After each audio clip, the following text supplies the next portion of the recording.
राष्ट्रसंत तुकडोजी महाराज नागपुर यूनिवर्सिटी में कथित अव्यवस्था और प्रशासनिक लापरवाही को लेकर छात्रों का गुस्सा बढ़ता जा रहा है।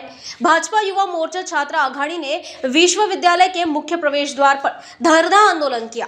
आरोप है कि परीक्षाएं लगातार लंबित है, रिजल्ट में देरी हो रही है और विद्यार्थियों को मानसिक व आर्थिक परेशानी का सामना करना पड़ रहा है।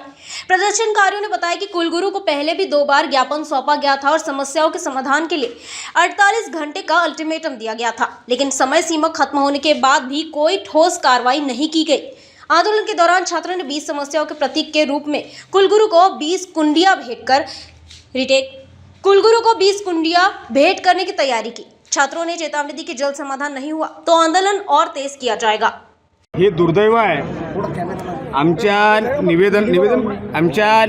निवेदनानुसार आम्ही त्यांना 48 तास दिले होते, त्याच्यावरही दिले।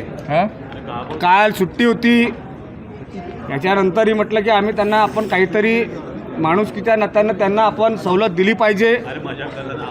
पण विद्यापीठ प्रशासनानं ज्या 20 मागण्या भारतीय जनता युवा मोर्चाने आजूबाजूच्या भंडारा, गोंदिया, तुमसर, वर्धा, त्याच्यानंतर रामटेक आजूबाजूच्या सगळ्या विद्यार्थ्यांच्या मागण्या ज्या फोनद्वारे, व्हॉट्सअपद्वारे, इंस्टाग्रामद्वारे, फेसबुकद्वारे ज्या कार्यकर्त्यांना ज्या सूचना आल्या त्या सर्व सूचना निवेदनामध्ये लिहून अशा 20 आम्ही त्यांना दिले होते।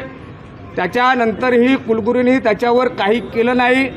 कुलगुरू आजही सांगितलं, बघितलं मी जाऊन स्वतः, तर त्या आजही भेटायला या ठिकाणी तयार नाही आहे।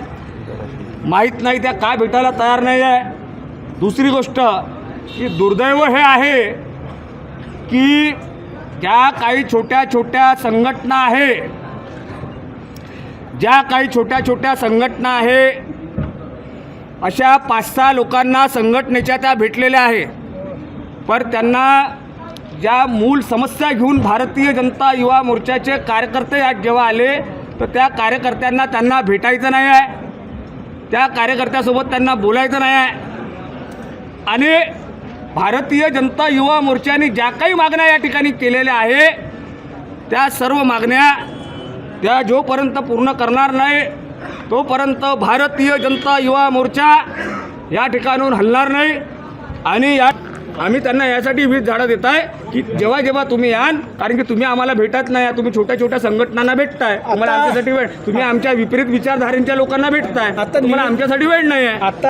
पण कुलगुरूंनी पण हे स्पष्ट करायला पाहिजे की ज्या एक सिंगल माणूस येतो एका संघटनेचा, एक व्यक्ती, त्यांना जाऊन त्या भेटतात। पण युवा मोर्चाचे असंख्य कार्यकर्ते, विद्यार्थी जेव्हा या ठिकाणी आलेले आहेत त्यांना भेटायला कुलगुरूला वेळ नाही, हे दुर्भाग्य आहे। आणि कुलगुरूची मानसिकता नाही आहे की विद्यार्थ्याचे प्रश्न सोडवण्यासाठी